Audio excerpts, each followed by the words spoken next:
സംസ്ഥാനത്തെ വർദ്ധിച്ചുവരുന്ന അക്രമങ്ങളെ ചൊല്ലി നിയമസഭയിൽ ഭരണപ്രതിപക്ഷ ഏറ്റുമുട്ടൽ. TP കേസിലെ പ്രതികൾക്ക് പരോൾ നൽകിയതടക്കമുയർത്തി പ്രതിപക്ഷം രംഗത്ത് വന്നത് മുഖ്യമന്ത്രിയെ പ്രകോപിപ്പിച്ചു. കൊലപാതകത്തിന് നേതൃത്വം നൽകിയവർക്ക് സർക്കാർ സംരക്ഷണം നൽകുകയാണെന്ന് രമേശ് ചെന്നിത്തല കുറ്റപ്പെടുത്തി. മിസ്റ്റർ ചീഫ് മിനിസ്റ്റർ എന്ന ചെന്നിത്തലയുടെ പരാമർശത്തിനെതിരെ മുഖ്യമന്ത്രി പൊട്ടിത്തെറിച്ചു. സർക്കാർ എഴുതിത്തരുന്നത് പറയാനല്ല തങ്ങൾ വന്നതെന്ന് പ്രതിപക്ഷ നേതാവ് VD സതീശൻ തിരിച്ചടിച്ചു. ആദ്യം പ്രതികരണങ്ങൾ കാണാം. മിസ്റ്റർ ചീഫ് മിനിസ്റ്റർ, അങ്ങ് 9 വർഷം കേരളത്തിന്റെ മുഖ്യമന്ത്രിയായിരുന്നു. ഈ 9 വർഷത്തിനിടയിൽ ലഹരിയെ നിയന്ത്രിക്കാനോ ലഹരിക്കെതിരെ ഒരു പോരാട്ടം നടത്താനോ ഈ ഗവൺമെന്റ് കഴിഞ്ഞിട്ടില്ല എന്നുള്ളതാണ് സത്യം. സിദ്ധാർത്ഥൻ എന്ന് പറയുന്ന വിദ്യാർത്ഥിയെ പീഡിപ്പിച്ചു കൊന്നത് ആരാണ് സർ?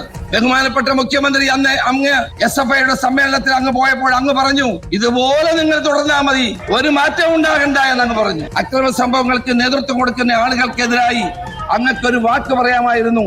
അങ്ങ് അത് പറയാത്തതിൽ കേരളത്തിന് പ്രയാസമുണ്ട് സർ. മിസ്റ്റർ ചീഫ് മിനിസ്റ്റർ, എന്ത് സന്ദേശമാണ് നിങ്ങൾ കേരളത്തിലെ ജനങ്ങൾക്ക് നൽകുന്നത്? ചെറുപ്പക്കാർക്ക് എന്ത് സന്ദേശമാണ് നിങ്ങൾ നൽകുന്നത്? സർ, ഇദ്ദേഹം ഈ മിസ്റ്റർ ചീഫ് മിനിസ്റ്റർ എന്ന് പറഞ്ഞിട്ട് കുറെ ചോദ്യങ്ങൾ ചോദിച്ചുകൊണ്ടിരിക്കുന്നുണ്ട്. ഈ ഓരോന്നിനും ഞാൻ ഇടക്കിടക്ക് ഉത്തരം പറഞ്ഞുകൊണ്ടിരിക്കണോ? വേണമെങ്കിൽ അതാകാം. യൂത്തിന് നൽകുന്ന ഈ സന്ദേശമാണോ നൽകേണ്ടത്? ഇപ്പൊ അദ്ദേഹം നടത്തിക്കൊണ്ടിരിക്കുന്ന സന്ദേശമാണോ നൽകേണ്ടത്? ഇതിലൂടെ പറഞ്ഞുകൊണ്ടിരിക്കുന്നത് എന്താണ്? എന്തിനാണ് ഈ അവസരം ഉപയോഗിക്കുന്നത്? യാഥാർത്ഥ്യം മനസ്സിലാക്കാൻ കഴിയണം.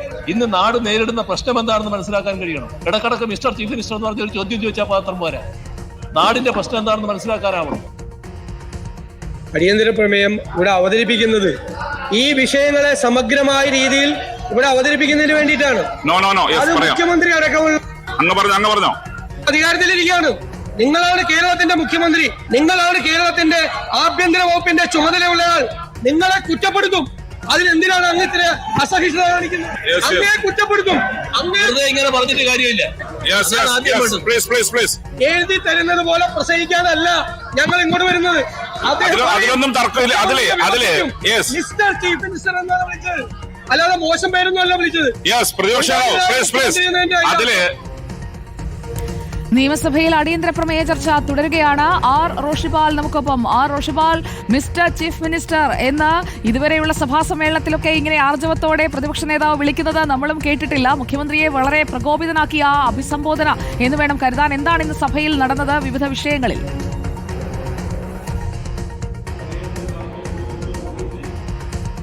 സുജയപാർവതി, താമരശ്ശേരിയിൽ ഷഹബാസ് എന്ന വിദ്യാർത്ഥി ക്രൂരമായി കൊല്ലപ്പെട്ട വിഷയമാണ് ഇന്ന് പ്രതിപക്ഷം സഭയിൽ കൊണ്ടുവന്നത്. അതാണ് അടിയന്തര പ്രമേയം സഭ നിർത്തിവെച്ച് ചർച്ച ചെയ്യാൻ സർക്കാർ തയ്യാറായത്. അത് ചർച്ച ചെയ്യേണ്ട വിഷയമാണെന്ന് മുഖ്യമന്ത്രി പറഞ്ഞാണ് അങ്ങനെ ഒരു തീരുമാനത്തിലേക്ക് പോയത്. ഇന്ന് ഈ നോട്ടീസ് നൽകിയ അടിയന്തര പ്രമേയത്തിന് നോട്ടീസ് നൽകിയ മുൻ പ്രതിപക്ഷ നേതാവ് രമേശ് ചെന്നിത്തല ഈ പ്രസംഗം തുടങ്ങിയപ്പോൾ തന്നെ മിസ്റ്റർ ചീഫ് മിനിസ്റ്റർ എന്ന അഭിസംബോധനയാണ് ഓരോ പരാമർശങ്ങളും ഉണ്ടായത്. അതിൽ മുഖ്യമന്ത്രിയെ പ്രകോപിതനാക്കാനുള്ള പ്രധാനപ്പെട്ട കാരണം TP ചന്ദ്രശേഖരൻ വധക്കേസാണ്. TP ചന്ദ്രശേഖരൻ വധക്കേസ് പരാമർശിച്ചുകൊണ്ട് അതിലെ പ്രധാനപ്പെട്ട പ്രതികൾക്ക്, കൊലയാളി സംഘത്തിലെ ഓരോ അംഗങ്ങൾക്കും നൽകിയ പരോളിൻ്റെ എണ്ണം, അത് നേരത്തെ നിയമസഭയിൽ നൽകിയ മറുപടി, മുഖ്യമന്ത്രി നൽകിയ മറുപടിയിലെ വിവരങ്ങൾ ഓരോന്നോരോന്നായി പ്രതിപാദിച്ചു. ഓരോ പ്രതികൾക്കും ഇത്ര ദിവസം പരോൾ നൽകിയെന്ന കാര്യം മുഖ്യമന്ത്രിക്കെതിരെ പരാമർശിച്ചു രമേശ് ചെന്നിത്തല. അതാണ് ഇത്ര പ്രകോപിതനായി മുഖ്യമന്ത്രി സംസാരിക്കാൻ വഴിയൊരുക്കിയതെന്ന് തോന്നുന്നു.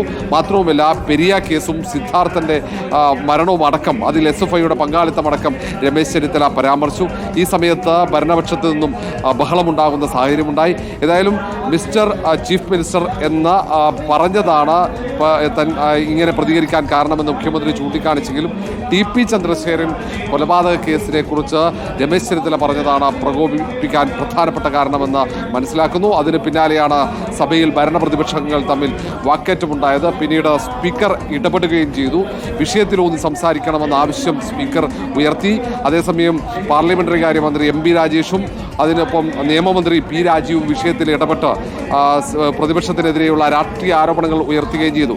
വിഷയം തുറന്ന മനസ്സോടെയാണ് ചർച്ചയ്ക്ക് ഭരണകക്ഷി തയ്യാറായത്. അത് മുതലെടുത്ത് രാഷ്ട്രീയ ലക്ഷ്യം വെച്ച് സംസാരിക്കുകയാണ് രമേശ് ചെന്നിത്തല എന്ന ആരോപണമാണ് ഉന്നയിച്ചത്. ഏതായാലും ഇപ്പോഴും ഈ അടിയന്തര പ്രമേയത്തിലുള്ള ചർച്ച തുടരുകയാണ്. ഇത്തരം കൊലപാതകങ്ങൾ, രാഷ്ട്രീയ കൊലപാതകങ്ങൾ അടക്കം നൽകുന്ന സന്ദേശം, അങ്ങോട്ടും ഇങ്ങോട്ടുമുള്ള വാക്പോരിലേക്ക് ഭരണപ്രതിപക്ഷം പോകുന്നതാണ് നമ്മൾ കണ്ടത്.